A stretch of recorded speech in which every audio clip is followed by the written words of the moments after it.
నమస్తే, welcome to Disha TV.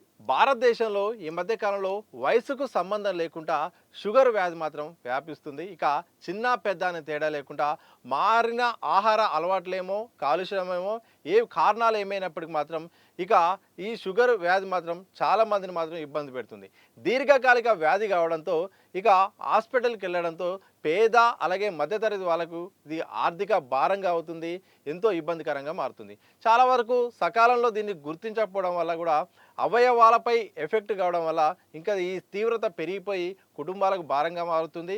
ఇక చాలామంది కూడా మరణాలకు కూడా కారణమవుతుంది.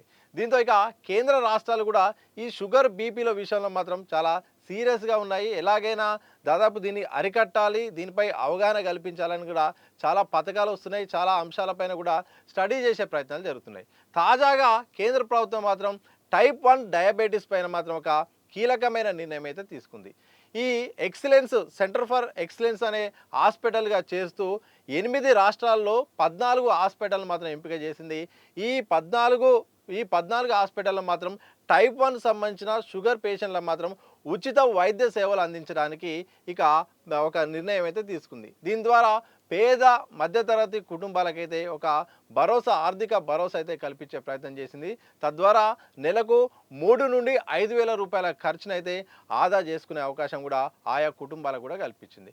ఇక తెలంగాణ రాష్ట్రంలో మాత్రం 2 హాస్పిటళ్ళకైతే ఈ యొక్క అవకాశాన్ని కూడా కల్పించింది. ఏదైతే మన హైదరాబాద్లో ఉన్న గాంధీ హాస్పిటల్ అలాగే ఉస్మానియా హాస్పిటల్కు ఈ అవకాశం ఉంది. అక్కడ టైప్ 1 సంబంధించిన ఎవరైతే షుగర్ పేషెంట్ ఉంటారో వారికి ఉచిత ఇన్సులిన్స్తో పాటు ఇతర దానికి సంబంధించిన టైప్ 1 సంబంధించిన ఇతర ఆధునిక వైద్య సదుపాయాలను కూడా కల్పించబోతుంది.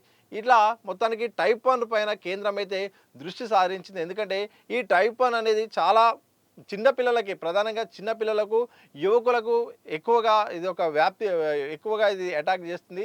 తద్వారా ఎలాగైనా పిల్లల్లో ఈ సమస్య నుండి బయటపడడానికి అలాగే నియంత్రించడానికి ప్రభుత్వం అయితే కీలక నిర్ణయం తీసుకుంది.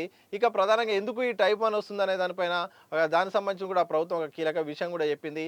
ఏదైతే ఇన్సులిన్ విడుదల చేస్తున్న ఈ కణాలు ఉన్నాయో ఈ కణాలను ప్రధానంగా ఏదైతే ఈ కణాలను విడుదల కాకుండా రోగ నిరోధక శక్తి అడ్డుకుంటుంది. తద్వారా ఇన్సులిన్ విడుదల కాకుండా ఉండడంతో ఈ టైప్ 1 అనేది అటాక్ చేస్తుంది. ఈ టైప్ 1 ద్వారా మాత్రం పిల్లల్లో ప్రధానంగా ఆకలి కావడం, అలాగే మూత్ర విసర్జన ఎక్కువ కావడం, అలసట ఉండడం, రకరకాల కారణాలు కూడా కారణమవుతుంది. చాలామంది అంటే వైద్యులు చెప్పిన దాని ప్రకారం మాత్రం 65% వరకు మాత్రం చాలామంది వ్యాధి ముదిరిన తర్వాత హాస్పిటల్కి వస్తున్నారు. ఆ ముదిరిన తర్వాత రావడంతో ఈ టైప్ 1 కాస్త నెక్స్ట్ టైప్ పెరిగిపోతుంది. తద్వారా శరీరంలో ఉన్న ఇంపార్టెంట్ అవయవాలపై ఎఫెక్ట్ చూపుతున్నాయి. తద్వారా ఈ అంశం పెద్దగా అవుతుంది.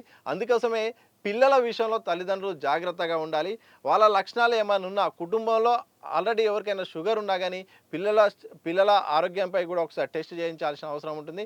పిల్లల్లో లక్షణాలు ఏమైనా కనిపించినా, తేడా అనిపించినా మాత్రం తొందరలో టెస్ట్ చేయించడం ద్వారా ఒకవేళ షుగర్ అనేది బయటపడితే దాన్ని మొదటి దశలోనే దాన్ని నియంత్రించే అవకాశం ఉంటుంది. లేకపోతే మాత్రం ఇక దీర్ఘకాలికంగా ఇన్సులిన్ పెరగడం అలాగే చాలా ఇబ్బందికరమైన పరిస్థితి వస్తాయి. కాబట్టి టైప్ 1 విషయంలో జాగ్రత్త పడాలని కేంద్ర ప్రభుత్వం, రాష్ట్ర ప్రభుత్వం కూడా చెప్తుంది. తల్లిదండ్రులు కూడా అలర్ట్గా ఉండాలని చెప్తుంది.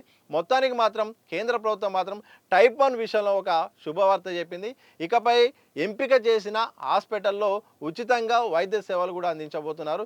ఇన్సులిన్తో పాటు ఇతర రకాల మందులు అలాగే మిగతా అంశాలు ఆధునిక పరమైన ఎలాంటి సేవలున్నా అవి ఉచితంగా అందించబోతున్నారు. తద్వారా పేద మధ్యతరగతి వారికి అయితే ఒక గుడ్ న్యూస్ అయితే చెప్పినట్టయితే కనిపిస్తుంది. మొత్తానికి షుగర్ పేషెంట్ల విషయాల్లో మాత్రం ప్రభుత్వాలు సీరియస్గా ఉన్నాయి. అలాగే కుటుంబ సభ్యులు కూడా జాగ్రత్తగా ఉండాలని చెప్తుంది. ఎలాంటి లక్షణాలున్నా టెస్ట్ చేయాలని మాత్రం చెప్తుంది.